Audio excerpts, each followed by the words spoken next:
School കുട്ടികൾക്കൊപ്പം Christmas ഗാനം ആസ്വദിച്ച് ലയോ 14 പാപ്പ.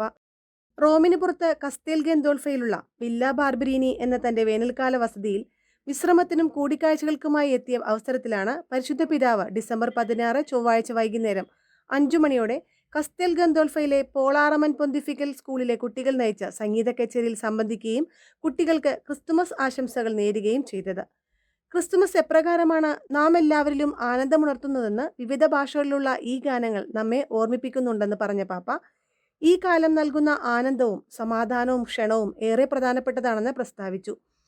ക്രിസ്തുമസ് സംഗീത പരിപാടിയിലേക്കുള്ള ക്ഷണത്തിൽ താൻ തികച്ചും സന്തുഷ്ടനാണെന്നും മാലാഖമാർ സ്നേഹം കൊണ്ടുവരുന്നു എന്ന ഒരു ഗാനത്തിലെ വരികൾ ഉദ്ധരിച്ചുകൊണ്ട്, ഈ സായാഹ്നത്തിൽ മനോഹരമായ ഗാനാലാപനത്തിലൂടെ നിങ്ങൾ കുട്ടികളാണ് എല്ലാവരിലേക്കും സ്നേഹം കൊണ്ടുവന്നതെന്നും പരിശുദ്ധ പിതാവ് പറഞ്ഞു. ദൈവം നമുക്ക് തന്ന സ്നേഹത്തിന്റെ സമ്മാനമാണ് ക്രിസ്തുമസ് എന്ന് പ്രസ്താവിച്ച പാപ്പ, നമ്മോടൊപ്പമായിരിക്കാൻ, പ്രത്യേകിച്ച് ഏറ്റവും ചെറിയവർക്കൊപ്പമായിരിക്കാൻ ആഗ്രഹിച്ചവനാണ് ദൈവമെന്ന് ഓർമ്മിപ്പിച്ചു.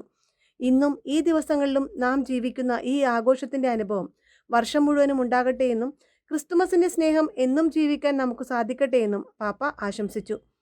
ക്രിസ്തുമസ് കാലത്ത് കൂടുതൽ നന്മ ചെയ്യാൻ സാധിക്കും എന്ന സന്ദേശം ഉൾക്കൊള്ളുന്ന ഒരു ഗാനത്തെ പരാമർശിച്ചുകൊണ്ട്, ലോകത്തിന് കൂടുതലായി സമാധാനവും സ്നേഹവും ഐക്യവും ആശംസിക്കാനുള്ള ഒരു ക്ഷണമാണ് നമുക്ക് മുന്നിലുള്ളതെന്ന് പാപ്പ പ്രസ്താവിച്ചു.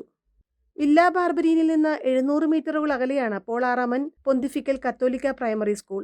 1968 സെപ്റ്റംബർ 12 പോൾ ആറാമൻ പാപ്പയാണ് ഈ സ്കൂൾ ഉദ്ഘാടനം ചെയ്ത് കുട്ടികൾക്കും യുവജനങ്ങൾക്കും കത്തോലിക്ക വിദ്യാഭ്യാസം ലഭിക്കേണ്ടതിന്റെ പ്രാധാന്യം എടുത്തു കാട്ടിക്കൊണ്ട് അവിടെയുള്ള പ്രാദേശിക സമൂഹത്തിന് സമ്മാനിച്ചത്. കേരളവാണി ന്യൂസ്, കൊച്ചി.